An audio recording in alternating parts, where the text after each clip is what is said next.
and welcome to Be Cool Freelance Podcast. This is your host, Emmanuel. In today's episode, pag-uusapan natin if you should start freelancing and how to get started.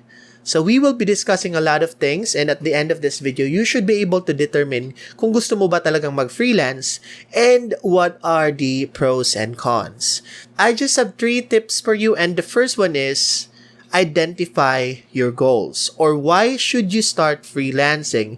So before you get started, isipin mo muna, are you stable enough? Because mahirap maghanap ng clients, and especially for newbies at walang records of freelancing experience, medyo tagilid tayo dyan. But of course, there are clients na naghanap at tumatanggap din and willing to train newbies. But compared to call centers, wala po lahat majority ng training. So you should learn things on your own. Now, why should you start freelancing? Number 1, syempre rewarding siya. If you want to work from the comfort of your home, mas mabilis mo magagawa ang trabaho, and at the same time, mas malaki din yung salary or higher yung pay rate. Now, before you start freelancing, isipin mo muna, may savings ka na ba? Because if ever kung magpe-freelance ka at umabot ka ng 2 months or 3 months nang wala kang client, where will you get your daily expenses? Yun yung number 1 na isipin mo. I will give you tips later on how to get started and to overcome this challenge, okay? And secondly, start with the skill sets that you have. So, napagdesisyonan mo na gusto mo talaga maging freelancer, determine kung ano yung mga existing skills mo na pwede mong may offer. Like, especially galing sa mga BPO like myself, I am from the call center. So, of course, data management, call handling, outbound, inbound calls. Yun yung mga soft skills or mga dati ko ng mga natutunan sa previous jobs ko na pwede ko ma-apply on the freelancing role. Especially platforms like Upwork and other freelancing platforms. Madami pa rin call center jobs. The only difference is pag sa BPO ka is you are employed and you have a fixed amount of salary. Wherein, pag nagfe-freelance ka, you are partners with clients. Hindi kanya basta-bastang employees. So, that's why you should determine first the skill set that you can offer. Kung ano ba? Like, for example, should you get started on data entry jobs? Or should you get started with continuing to do call center jobs? So, yun. Pwede mo maging mga options yun on how to get started with freelancing. Think of your existing skill set na pwede mo ma-offer.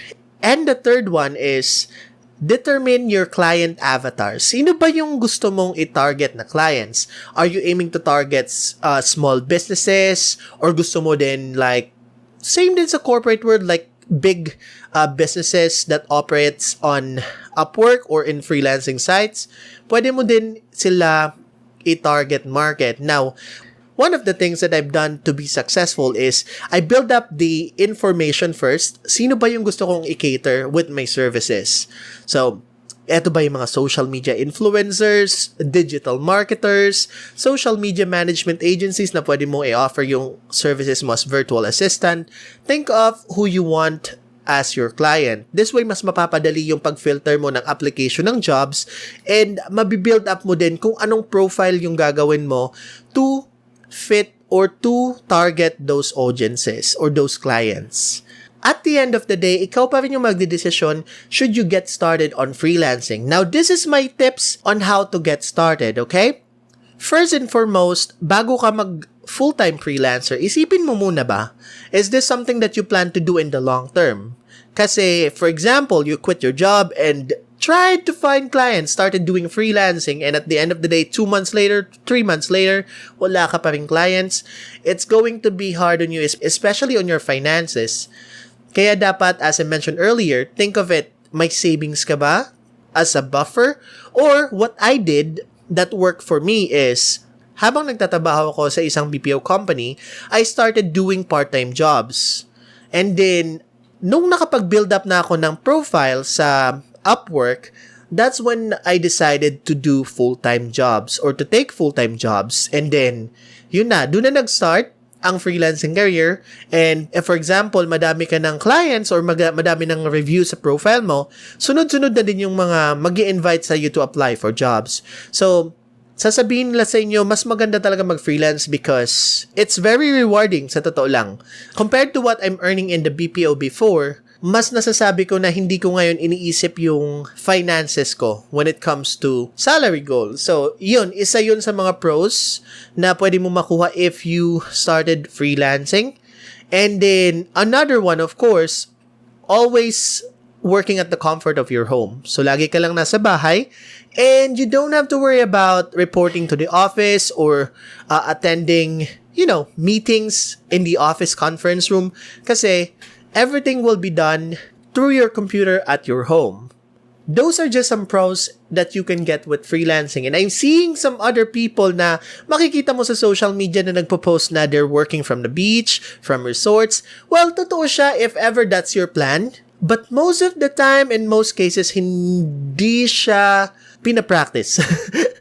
I set up a home office and what will happen here is, dito talaga ako nag-work. Well, there are times na pumupunta ako sa beach resorts, umuwi ako sa parents ko, and that's good for flexibility. But if you want to be stable as a freelancer, build yourself a home office kung saan makikita mo magiging productive ka sa mga gagawin mo.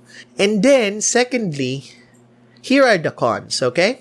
Malaki nga yung kinikita mo but you have to process everything. Ikaw yung magbabayad ng government benefits mo like SSS, Pag-ibig, PhilHealth, and even filing your taxes, you have to do it on your own. And then another thing is, there are companies that are offering HMO cards. HMO is something that you cannot get in most freelancing jobs. So that is something that you have to provide for yourself if you want. And then thirdly, medyo mahirap mag-apply ng loans if you are a freelancer, especially from the banks.